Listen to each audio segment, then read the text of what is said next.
அனைவருக்கும் வணக்கம். இன்று எழும்பூர் 13வது நீதிமன்றத்தில்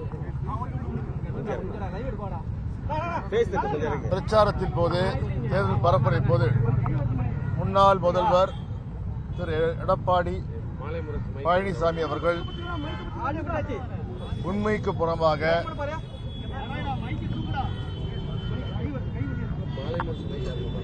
என் தொகுதி மேம்பாட்டு நிதியை நான் பயன்படுத்த 75% நான் பயன்படுத்தாமல் இருந்த ஒரு நாடாளுமன்ற உறுப்பினர் ஒரு அவதூறை பொய் என்று தெரிந்து எனக்கு அவதூறு ஏற்பட்டிருந்த வகையிலே சென்னை தானா தெருவிலே மத்திய சிறையிலே பேசியுள்ளார்.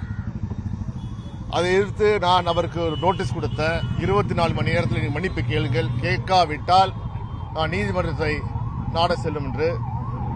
ஆகையால் அவர் மன்னிப்பை கேட்காததால் இன்று எழும்பூர் நீதிமன்றத்திலே அவர் மீது கிரிமினல் அவதூறு வழக்கினை நாங்கள் பதிவு செய்துள்ளோம். அடுத்த மாதம் 14ஆம் தேதி அது விசாரணைக்கு வருகிறது. தொகுதி மேம்பாட்டு நிதி எவ்வளவு செலவு பண்ணிருக்கோம்?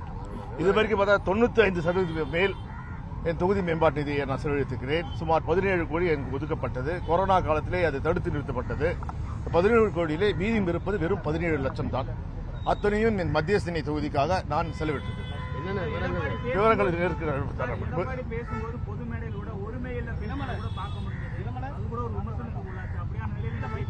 அதை பார்த்தீங்கன்னா இன்று அவர் தோல்வி விவரத்தில் பேசுகிறார்.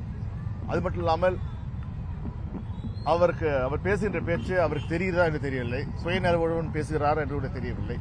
ஏதோ வந்தோமே பேசினோமே, திமுகவினரை தாக்கினோமே என்ற பேச்சில் பேசுகிறார். ஆனால் உண்மை மக்களுக்கு தெரிய வேண்டும். என் உண்மையான நோக்கம் என்னென்றால், என் தொகுதிக்கு நான் நல்லபடியாக என்னை தேர்ந்தெடுத்த மக்களுக்கு சிறப்பான முறையிலே நான் பணியாற்றியிருக்கிறேன். அதை கொச்சைப்படுத்தி எனக்கு அவதூறு வழங்குகின்ற வகையிலே திரு எடப்பாடி பழனிசாமி பேசினார். அதற்காக தான் இந்த வழக்கை நான் தொடர்ந்தேன். ஆங்கில நாடுகளில் வந்து மேற்கோள் காட்டி தான் நாங்களாம் பேசணும்னு சொல்லி எல்லாருமே அந்த குற்றத்தை முன்வைக்கிறாங்க. அது அடுத்த நாளே அது ஆங்கில நாளேடு அதற்கு மறுப்பு தெரிவித்து நாங்கள் வெளியிட்ட செய்தி தவறு. என்னென்றால் அது ஒரு பெரிய என்னன்னா, எப்படி ஆர்டிஐ தவறாக பயன்படுத்தப்படுகிறது.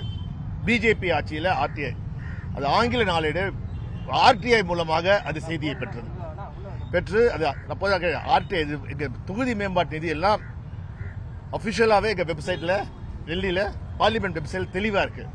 ஸோ ஆர்டிஐல வந்தால் தப்பு என்பது இருக்கு. இதேதான் அண்ணாமலையும் செஞ்சார். ஆர்டிஐல ஒரு தவறான செய்தியை பண்ணார். அந்த செய்தியை சுட்டி நாளிதழ் ஆசிரியருக்கு நான் சுட்டி காட்டினேன்.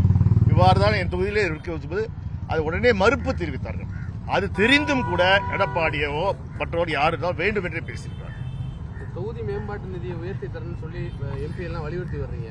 ஒரு ஃபண்ட் ஒதுக்குறதுலயும் ஃபண்ட் ரிலீஸ் பண்றதுல என்னென்ன சிக்கல்கள் இருக்கு சார்? அதுக்காக இல்ல அது தேர்தல் முடிவு பேசலாம். ஓகேங்களா?